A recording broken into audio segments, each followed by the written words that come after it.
teman-teman, selamat datang di akun YouTube saya, yaitu Amazing Grace. Ya, Amazing Grace Channel. Salam kenal ya. Kami adalah keluarga dari Batam. Saya mempunyai anak dua. Anak pertama berumur 10 tahun dan anak kedua berumur 7,5 tahun. Begitu ya, Mas. Di channel ini kita akan membahas tentang yang namanya autis, ADHD, speak delay, apapun itu, termasuk ke pengenalan dini dan terapinya. Ya, kenapa saya mesti katakan atau mungkin kita bahas di akun YouTube saya tentang autis? Tentu ini satu pertanyaan buat Mams. Jujur secara pribadi saya mau katakan anak saya yang nomor 2 yang cowok itu adalah anak yang berkebutuhan khusus. Waktu saya dulu mengenali yang namanya autis atau ADHD anak saya ini, jujur dulu tidak seperti sekarang, kemajuan teknologi ya. Sekarang teknologi sudah sangat bagus dan bisa sharing dan kita bisa apa-apa nanya sama Mbak Google ya kan. Kalau dulu itu saya harus konsultasi kemana-mana dan membayar. Kalau ketika konsultasinya panjang saya akan membayar lebih. Tapi di sini zaman sekarang udah pakai teknologi dan itu akan sangat dipermudah. Nah, di sini saya akan menjelaskan dulu apa ini autis itu. Autis adalah kelainan perkembangan sistem saraf yang pada umumnya disebabkan oleh faktor hereditas. Ya, mungkin intinya autis itu adalah suatu kelainan. Ada yang bisa dikatakan itu dari bawaan lahir, atau mungkin keturunan. Tapi sampai saat ini kita belum mengetahui pasti ya autis itu kenapa bisa terjadi, belum mengetahui pasti. Dan kita harus mempelajari setiap masalah yang terjadi pada anak ini, baik itu dari riwayat keluarga, baik itu dari cara penanganannya waktu lahir, karena bisa kemungkinan ketika salah penanganan dan akan menyebabkan autis, mengakibatkan sistem saraf yang rusak begitu.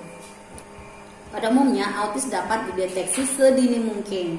Nah, kalau kita sudah melihat kelainan pada anak kita, jangan ragu Mams, kunjungi atau jumpai tempat pos-pos pelayanan daripada puskesmas untuk menanyakan lebih lanjut, atau lebih tepatnya mereka akan menganjurkan atau menyarankan untuk ke tumbuh kembang anak. Nah,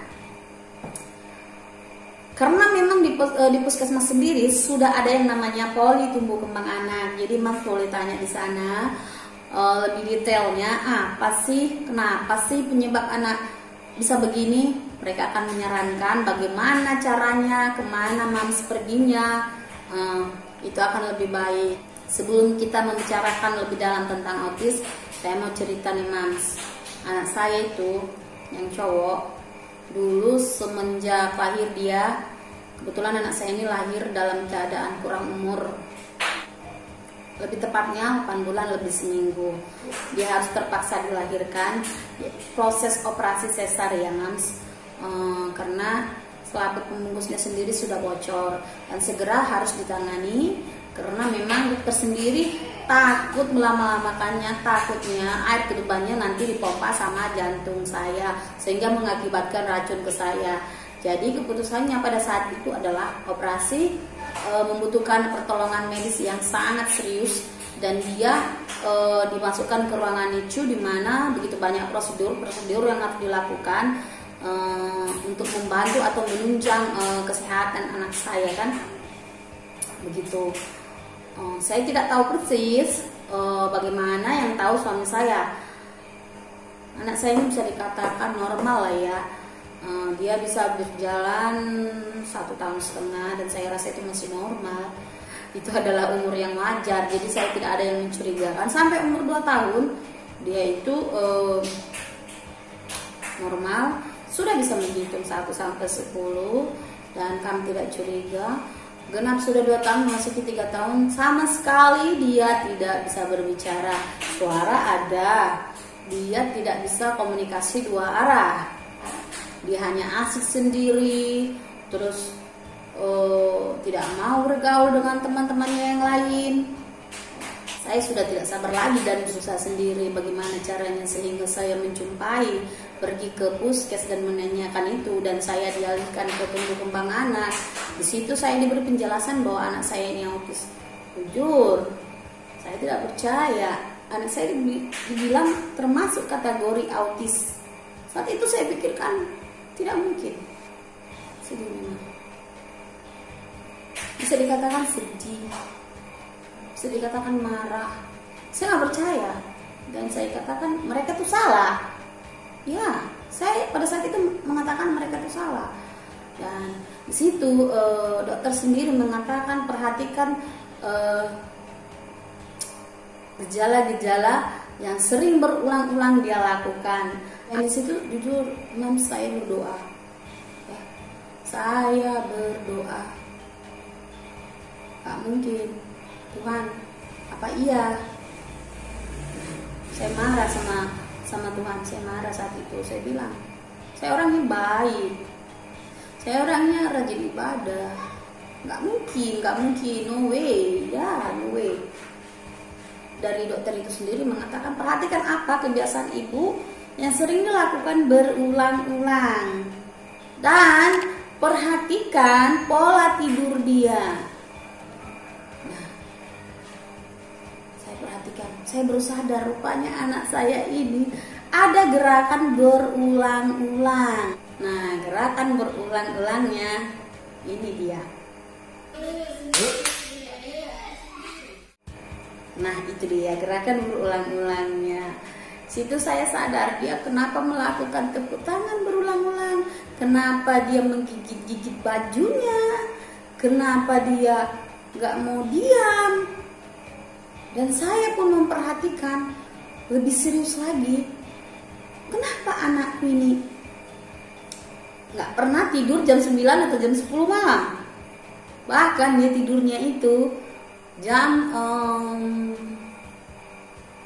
di atas jam 12 malam ya, kadang jam 2. Dia akan bangun ke jam 9 pagi paling cepatnya, paling lama jam 11 siang.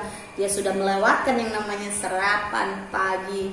Di situ awal mulanya itu saya tidak begitu tanggapi serius, tapi saya pikir itu bisa saja terjadi pada anak siapapun, nanti juga akan stabil begitu. Tapi saya perhatikan memang aneh, terlampau aneh. Dan setiap kata yang kuucapkan pun tidak respon dari dia. Akhirnya saya putuskan untuk pergi ke dokter spesialis anak. Dokter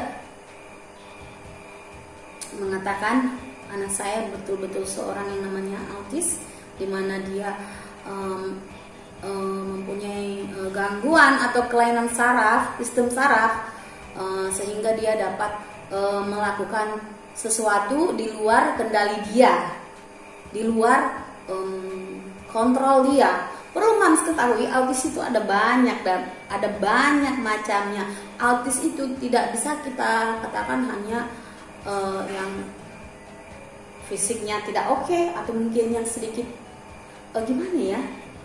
Bukan itu aja Mams, autis itu macam-macam. Autis itu ada yang dikatakan berat, ringan, dan berat, sedang, dan ringan. Semua autis itu punya tahapannya, punya besar kecilnya, berat, sedang, ringannya. Jadi anak saya ini bisa dikategorikan autis ringan, tapi di anak saya ini lebih ke cenderung yang beratnya adalah ADHD, atau lebih tepatnya attention deficit hyperactivity disorder. Ya, lebih tepatnya dia adalah seorang anak yang hyperactivity atau hiperaktif. Anak saya sangat berat di situ karena dia tidak bisa mengontrol dirinya pada saat itu, dan dia juga mengalami yang namanya speech delay. Kenapa kok speech delay? Apa hubungannya? Ya, dan tidak fokus, tidak mau mendengarkan, sulit mendengarkan yang lain, perintah-perintah yang lain, sehingga ketika kita mengarahkan atau mengajarkan dia tidak akan fokus, motoriknya tidak akan main, karena itu tadi, dia asik sama dirinya, dia tidak bisa mengontrol dirinya. Maka untuk itu kita harus membantunya. Bagaimana sih Mams membantunya? Satu ya Mams, dulu harus benahi. Yang pertama adalah kita harus berbesar hati menerima anak kita sendiri. Setelah kita mengetahui bahwa anak kita memang berkebutuhan khusus dan kita sudah membenahi diri kita tentunya ya Mams ya, sudah menerimanya, yang Mams harus lakukan adalah melakukan terapi atau treatment untuk anak kita sendiri. Ada orang bertanya, Mams, autis itu bisa sembuh nggak sih?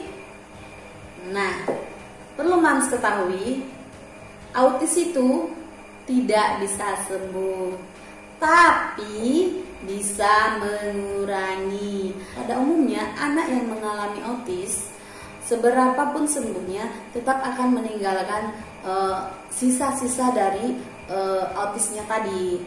Mungkin dari kecilnya dia suka menggerakkan suatu tangan, atau mungkin berkemat kamit, atau mungkin hal kecil lah ya, suka intilin gini-gini, ya, dia akan melakukan itu, tapi tidak separah yang pertama. Nah, tapi jangan menyerah Mams, yang salah, anak autis itu bukan bodoh, itu kelebihannya. Anak autis itu adalah anak yang pintar-pintar Mams, anak istimewa, anak yang unik. Ciri-ciri ADHD sendiri adalah satu, sulit fokus ya. Dia akan sulit fokus memang. Dimana dia ketika kita mengarahkan, ketika kita memanggil, ketika kita menjelaskan sesuatu, dia akan sulit fokus. Yaitu tadi karena gangguan daripada saraf yang ada di dirinya sendiri atau di otaknya sendiri Mams. Dan yang kedua adalah impulsif. Impulsif itu adalah suatu tindakan atau gerakan yang dilakukan tanpa dipikirkan. Dia melakukan apa saja tanpa memikirkan sebabnya nanti ya. Bisa dikatakan seperti ketika kita bicara dia akan menyilah. Ketika ada temannya dia suka mendorong. Pokoknya sesuatu yang tanpa dipertimbangkan terlebih dahulu. Dan yang terakhir adalah seperti yang saya bilang tadi adalah hiperaktif. Hiperaktif yaitu tidak mau diam. Dia akan kesana kesini, tak ada capek-capeknya. Semua dia lakukan Mams, begitu ya. Itu ciri-cirinya sendiri. Dan pada umumnya anak yang autis tadi seperti yang saya katakan akan mengalami yang namanya speech delay. Begitu Mams. Oke Mams, sampai di sini dulu ya. Nanti kita ketemu lagi di video selanjutnya. Terima kasih, bye-bye.